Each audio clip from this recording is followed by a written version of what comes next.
पुणे से हितेश ठक्कर जी जुड़ रहे हैं। हितेश जी नमस्कार। नमस्कार मैडम। जी सवाल सर आपका। नमस्कार मैडम। जी जी मैं सुन पा रही हूँ। हितेश जी सवाल पूछें। हाँ, मेरा सवाल ये है, मेरे पास सिरमा एसजीएस है 810 के भाव से ठीक है। और 90 शेयर है 90 6 मंथ का व्यू चाहता हूँ।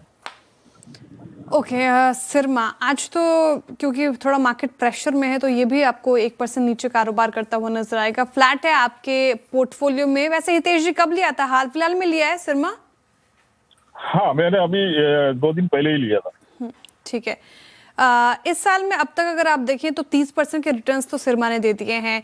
ईएमएस स्पेस में सिरमा ने ठीक ठाक परफॉर्मेंस दिखाई है आशीष भाईती जी, और कई सारे रिपोर्ट्स में देख रही थी प्रिफर्ड पिक में शुमार रहता है। चार्ट्स का इंडिकेट कर रहे हैं 6 महीने का व्यू है इनके, उस लिहाज से पूछ रहे हैं 810 की खरीद है।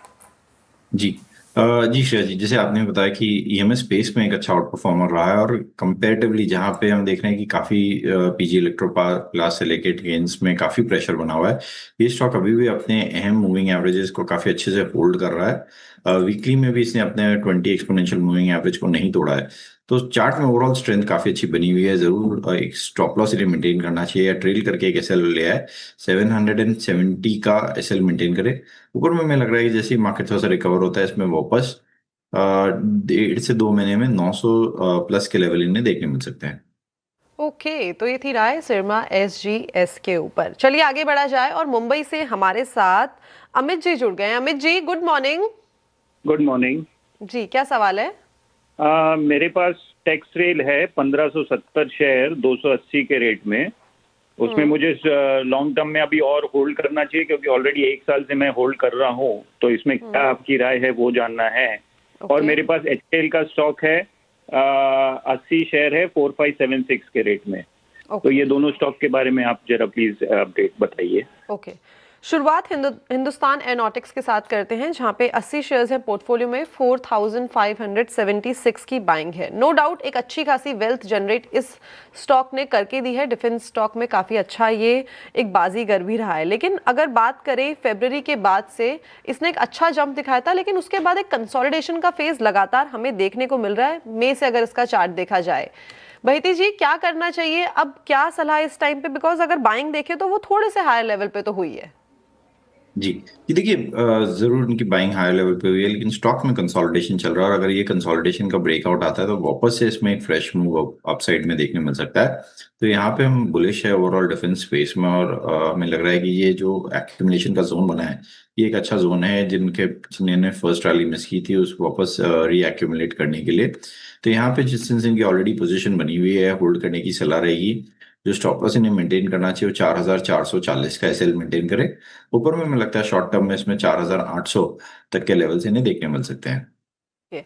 दूसरा इनका जो सवाल है वो टेक्समाको रेल के ऊपर है। बाइंग उन्होंने काफी हाई लेवल पे की है, 280 के स्तर पे बाइंग की है। वहां से नो डाउट काफी ज्यादा आधा हो गया है ये स्टॉक। क्या करा जाए?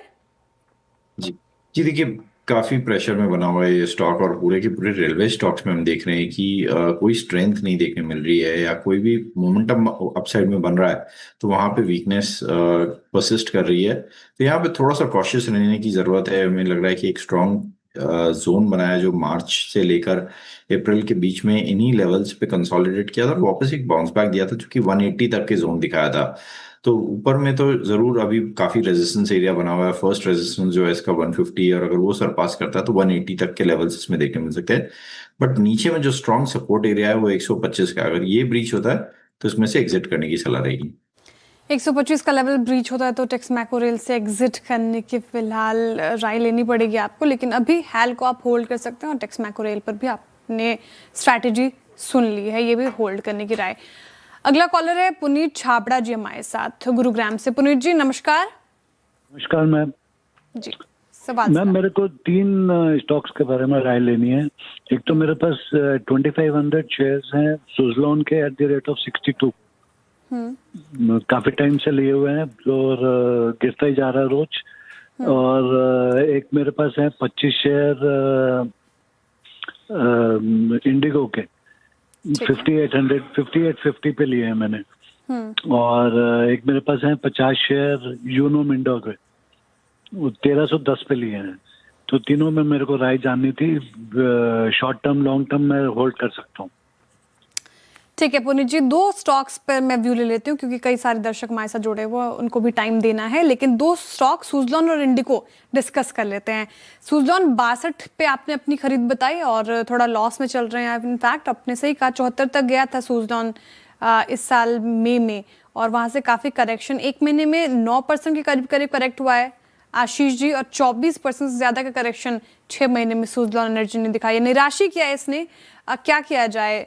62 की खरीद है इनकी। जी, ये देखिए सुजलॉन जब से एफ&ओ में आया हमने देखा है कि इसमें शॉर्टिंग अपॉर्चुनिटी बन रही है और लोगों ने इसमें शॉर्ट्स भी बिल्ड किए हैं, और कोई भी पुल बैक आ रहा है तो वहां पे शॉर्टिंग देखने मिल रही है। तो यहाँ पे थोड़ा सा कॉशियस रहे। अब स्टॉक एफ&ओ का है तो काउंटर है, तो यहाँ पे अग्रेसिवली शॉर्टिंग भी होते हुए देखने मिल सकती है। जो एक स्टॉप लॉस जरूर इन्हें मेंटेन करना चाहिए 51 रुपए का, और हमारी सलाह रहेगी कि पुल बैक आता है तो उसमें से एक बार एग्जिट कर सकते हैं। दूसरा जो स्टॉक इन्होंने बताया इंडिको का, देखिए हम यहाँ पे काफी बुलिश है, जरूरी ये गिरावट है, और लेकिन हमें लग रहा है कि एक स्ट्रॉन्ग सपोर्ट एरिया के पास ये स्टॉक अवेलेबल है अभी, और एक पुल बैक एंटिसिपेट कर रहे हैं हम यहाँ से, जो कि इसे वापस 5,900 तक के लेवल्स दिखा सकता है। तो इंडिको होल्ड करे, एक स्टॉप लॉस 5,600 का इसमें भी मेंटेन करें। ओके, तो ये थी राय सुजलॉन और साथ ही साथ इंटरग्लोब एविएशन के ऊपर। चलिए आगे बढ़ा जाए। कतर से हमारे साथ सुमित जी जुड़े हैं। Sumit ji, good morning. Very good morning, ma'am, and thank you for taking my call. बताइए क्या सवाल है? मैम मेरे पास मैक्स हेल्थ है 1198 से 300 शेयर, और मेरा व्यू है 3 years. 3 years आपने बोला, right? Yes, ma'am. Okay. Max health care और जो बाइंग प्राइस है दैट इज 1190 रुपीज, और पिछले 2 साल की इसकी ट्रेजेक्टरी देखी जाए तो शानदार रिटर्न मैक्स हेल्थ केयर से आते हुए हमें दिखाई पड़े। इनफैक्ट इस साल भी इसने एक डिसेंट परफॉर्मेंस, हम बोलेंगे अगर इसको कंपेयर करेंगे तो एक दिखाई है, बट आगे की ट्रेजेक्टरी किस तरीके की दिखाई दे रही है? जी, कंचन जी देखिए, ओवरऑल हेल्थ केयर और हॉस्पिटल स्पेस में काफ़ी अच्छा इंटरेस्ट बना हुआ है, और बाइंग काफ़ी अग्रेसिवली इसमें देखने मिल रही है। ज़रूर कल ये स्टॉक गिरा और 200 एमआ इसने ब्रीच किया है, बट एक स्ट्रॉन्ग सपोर्ट एरिया के पास है। 1100 से हमने देखा है कि इसमें 2 बार अच्छी बाइंग इंटरेस्ट देखने मिली है, और वापस स्टॉक 1200 प्लस के लेवल्स दिखाया है। तो होल्ड करने की सलाह है। यहाँ पे जो स्टॉप लॉस इन्हें मेंटेन करना चाहिए 1090 का एसएल मेंटेन करे। ऊपर में मुझे लगता है इसमें शॉर्ट टर्म में 1200 और 1230 तक के लेवल्स इन्हें देखने मिल सकते हैं। मैक्स हेल्थ के 1230 तक के लेवल्स देखने मिल सकते हैं। फिलहाल होल्ड करने की राय आपको, 1090 का स्टॉप लॉस जरूर मेंटेन कीजिए। अगले कॉलर की तरफ चला जाए। अजीत जी जुड़ रहे हैं प्रयागराज से। अजीत जी नमस्कार। नमस्कार मैम जी, सवाल से मैम मेरा 2 सवाल है मैम। एक टाटा इन्वेस्टमेंट कॉर्प है जो मेरे पास 1030 की बाइंग है और 855 क्वांटिटी है, और दूसरा है मैम वन मोबी क्विक सिस्टम में, जिसमें मेरे पास 320 की बाइंग प्राइस है और 1000 शेयर है। तो मैं ये सवाल है मैम, ये कब तक अपने बाइंग लेवल तक पहुंच सकते हैं, कितने दिन कितने साल होल्ड करने होंगे? ओके, वन मोबिक्विक का की खरीद बताएंगे? 1000 क्वांटिटी बताई आपने। 1000 क्वांटिटी 320 रुपए के भाव से। ठीक है, ओके। टाटा इन्वेस्टमेंट से शुरू कर लेते हैं। लॉस में हैं आप क्योंकि आपकी 1030 की खरीद है, 737 पे कर रहा है कारोबार, 300 रुपये प्रति शेयर का लॉस तो हो रहा है आपको। स्टॉक ने कुछ खास परफॉर्मेंस नहीं दिखाई, 1 महीने में लगभग 8% के करीब करीब करेक्ट हुआ है। 6 महीने में, 1 साल में अब तक कोशिश तो कर रहा था, याद होगा टाटा इन्वेस्टमेंट आशीष जी, बीच में इसने 10-10, 11-11, 12-12% एक दिन में इंट्राडे रैली दिखाई है। क्या करना चाहिए, कब तक होल्ड कर सकते हैं? लॉस हो रहा है और लॉस भी ठीक ठाक हो गया इनको, 300 रुपये प्रति शेयर का लॉस। जी, ये देखिए टाटा इन्वेस्टमेंट कॉर्प यूजुअली एक कंसोलिडेटेड स्टॉक रहता है, होल्डिंग कॉर्प है, तो यहाँ पे ज़्यादा मोमेंटम नहीं देखने मिलती है। लेकिन जो सितंबर में मोमेंटम्स बने थे वो कुछ आईपीओस के कारण, टाटा ग्रुप के आईपीओस के कारण, बज़ के कारण बने थे, और वहाँ अगर आप देखेंगे उसके बाद ये स्टॉक वापस एक साइडवेज कंसोलिडेशन स्लिप हो चुका है एक डाउनवर्ड ट्रेजेक्ट्री में। तो यहाँ पे थोड़ा सा कॉशियस रहने की जरूरत है इन्हें। 700 का एक स्टॉप लॉस रखे, अगर उसके नीचे स्लिप होता है तो इसमें से एग्जिट करने की सलाह रहेगी। ऊपर में मुझे लगता है कि 800 एक स्ट्रॉन्ग रेजिस्टेंस एरिया बना हुआ है, अगर वो सरपास होता है तो ही इसमें कोई बड़ा मूव देखने मिल सकता है। तो हमें लग रहा है कि 800 में वापस यहाँ पे सेलिंग देखने मिल सकती है। 800 में सेलिंग देखने को मिल सकती है। 800 ब्रीच करेगा टाटा इन्वेस्ट तब शायद से कोई बड़ा मूव आए, लेकिन 700 का स्टॉप लॉस जरूर मेंटेन कीजिए। और लगा कर चलिए। मोबिक्विक क्विक पे पूछा इन्होंने, 18 दिसंबर 2024 को लिस्ट हुआ था, 1 साल होने जा रहा है अब। क्या लग रहा है सर, यहाँ पे भी लॉस झेल रहे हैं 90 रुपये प्रति शेयर से ज़्यादा का? स्ट्रेंथ नजर आ रही है क्या काउंटर में? जी देखिए, इनके थ्रू मैं एक सलाह देना चाहूंगा कि ये आईपीओ आया था 280 के रेंज में और इन्होंने काफी ऊपर चेज करके लिया है। तो जनरली जब जो आईपीओ प्राइस आ रहा है उससे लिस्टिंग पे चेज करके ना ले, क्योंकि अगर आप देखेंगे यहाँ ये स्टॉक 600 प्लस के हाईज बनाकर वापस स्लिप हो चुका है और एक काफी सेलिंग प्रेशर इसमें देखने मिल रहा है। तो यहाँ पे थोड़ा सा कॉशियस रहने की जरूरत है। अभी तक भी इसमें प्राइस सेटल या नीचे के लेवल्स में सपोर्ट एरिया अभी तक एस्टैब्लिश नहीं हुए हैं, लेकिन 210 का एक स्टॉप लॉस जरूर मेंटेन करें, जो कि अभी रिसेंट के लोज है। अगर वो उसके नीचे जाता है तो उसमें से एग्जिट करने की सलाह रहेगी। ओके, तो ये थी राय वन मोबिक्विक और साथ ही साथ टाटा इन्वेस्टमेंट के ऊपर। चलिए आगे बढ़ा जाए और जो अगले दर्शक हैं वो फिरोजाबाद से देवेंद्र जी हमारे साथ जुड़े हैं। देवेंद्र जी गुड मॉर्निंग। जी गुड मॉर्निंग। जी बताइए क्या सवाल है? गॉडफ्रे फिलिप्स से 3600 के भाव पे 750 शेयर लिए, एक साल में वहां तक पहुंचेगा या नहीं? जी, गॉडफ्रे फिलिप्स वैसे भी काफ़ी ज़्यादा ये बज़ में आजकल बना हुआ है, बिकॉज जो नेशनल सिक्योरिटी सेस बिल है पार्लियामेंट में उसके चलते काफ़ी बज़ में भी है। बट इस साल की अगर इसकी ट्रेजेक्ट्री देखी जाए तो शानदार रिटर्न इसने दिया है। नो डाउट कि जो आपकी बाइंग प्राइस है वो 3600 रुपये का और काफ़ी हायर लेवल पे आपने यहाँ पे खरीदारी कर ली है। क्या लगता है कि एक तो बहुत ज़्यादा बज़ में भी है, सिन गुड्स के अंदर की कैटेगरी में भी ये आता है पूरा का पूरा जो स्टॉक है, आगे की ट्रेजेक्ट्री किस तरीके की भाईती जी रीड करेंगे? जी देखिए, अगर गॉडफ्रे फिलिप्स की बात करूं तो एक क्लासिक केस है। जनवरी 2025 में ये स्टॉक 1300 इनफैक्ट 1400 के लेवल पे था और वहां से वन वे रैली देखने मिली 3600 की। तो अगर कोई स्टॉक इतना बड़ा मूव दिखाता है तो उसमें वापस करेक्शन जो है वो भी काफी स्टीप हो सकती है या प्रॉफिट टेकिंग काफी स्टीप हो सकती है। 170% के करीब का इसने एक रैली दिखाया था अपने लो से। तो वही हम देख रहे हैं कि यहाँ पर थोड़ी सी स्टीप करेक्शन देखने मिल रही है। वीकली चार्ट्स पे भी इसमें प्रेशर बन रहा है। बट अगर मैं डेली चार्ट पे बोलूँ तो स्टॉक अपने 200 डेली एक्सपोनेंशियल मूविंग एवरेज के आसपास में ट्रेड कर रहा है, जो कि एक स्ट्रॉन्ग सपोर्ट एरिया माना जाता है। और हमें लग रहा है कि यहाँ से एक बाउंस बैक देखने मिल सकता है, जो कि इसे वापस 3000 और 3100 तक के जोन दिखा सकता है। तो यहाँ पे होल्ड करे, स्टॉप लॉस जरूर 2750 का मेंटेन करे। ओके, गॉडफ्रे फिलिप पर फिलहाल ये व्यू है आपका। और जो खबरें आ रही थी सेस लगने के बाद थोड़ा सा हल्का सा तो गिरा है, और क्योंकि मार्केट भी फिलहाल कमज़ोर है। चलिए रुक रहे एक छोटे से ब्रेक के लिए, ब्रेक के बाद फिर हाजिर होते हैं। जी पे बहेती जी यहाँ पे ना इनके पास JSW के 100 शेयर्स है पोर्टफोलियो में और 480 की बाइंग है। नो डाउट पिछले साल इसने जो शानदार रैली यहाँ पे दिखाई थी 792 795 तक के जो लेवल्स हैं इसने रजिस्टर किए थे, उसके बाद एक स्टीप डाउनफॉल देखने को मिल रहा है। क्या करा जाए? क्या ये जो थोड़ी गिरावट आई है उसको हम जायज समझे? जी देखिए, जरूर एक फॉल है, लेकिन स्ट्रॉन्ग सपोर्ट एरिया पे वापस स्टॉक आ चुका है जून में। और वापस अगर आप देखेंगे सितंबर में इन्हीं लेवल्स पे आया था और यहाँ से एक अच्छा बाउंस बैक स्टॉक में वापस देखने मिला था।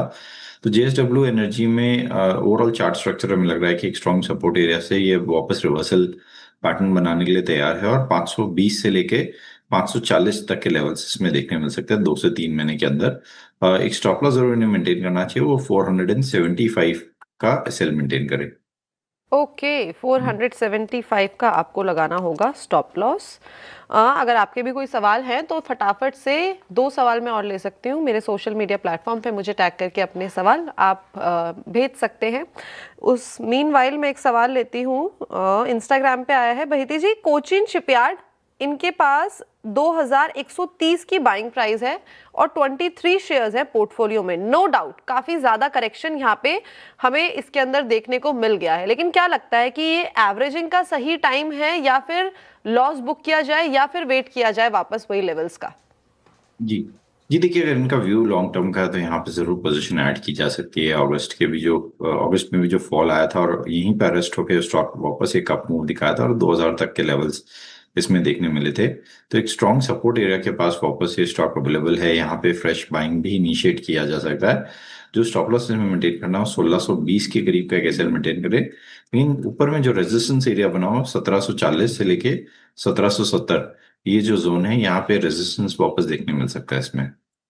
ओके, तो ये थी राय कोचिन शिपयार्ड के ऊपर। अगला सवाल जो है चैतन्य जी का आया है बहेती जी, इनके पास IRCTC के 1000 शेयर्स हैं पोर्टफोलियो में एंड 707 की बाइंग प्राइस है। ये पूछ रहे हैं अगले 6 महीने का व्यू किस तरीके का होगा और साथ में इस टाइम पे होल्ड किया जाए या कोई और स्ट्रैटेजी अपनाई जाए। IRCTC 707 की बाइंग, लेकिन लगातार एक डाउनसाइड पिछले 1 साल में देखा तो गया है।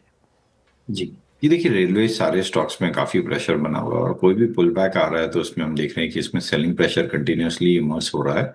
तो यहाँ पे थोड़ा सा कॉशियस रहे, अगर इनका प्राइस के आसपास में ही ट्रेड कर रहा है, ये 20-22 रुपए नीचे है, तो अगर कोई पुल बैक मिलता है और वापस 807 के आसपास में आता है तो एक बार इसमें से एग्जिट कर ले। नीचे में स्टॉप लॉस जरूर 675 का मेंटेन करें। ओके, 675 का आपको लगाना होगा इस टाइम पे स्ट्रिक्ट स्टॉप लॉस, ठीक है। एक जो सवाल है वो आया है डॉक्टर रेड्डीज पे।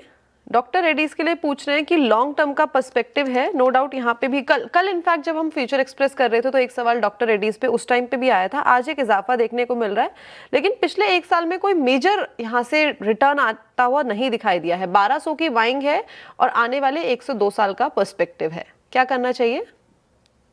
डॉक्टर रेड्डीज की बात करूँ तो देखिए यहाँ पे 27 अक्टूबर को एक नेगेटिव न्यूज आई थी, 27 अक्टूबर वाले हफ्ते को, और वहीं पे स्टॉक ने बॉटम बनाया था 1200 के आसपास में। और उस वीक के बाद अगर आप देखेंगे कंटिन्यूसली हायर हाइज के पैटर्न बन रहे हैं वीकली चार्ट्स पे भी।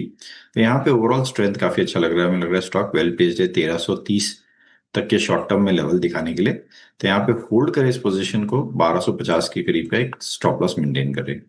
ओके, 1330 नंबर्स आपको देखने को मिल सकते हैं इन फ्यूचर और 1250 का आपको स्ट्रिक्ट स्टॉप लॉस लगाना है। बहेती जी, थैंक यू सो मच आज जुड़ने के लिए, बढ़िया रिस्पॉन्स, बढ़िया जानकारी देने के लिए। थैंक्स।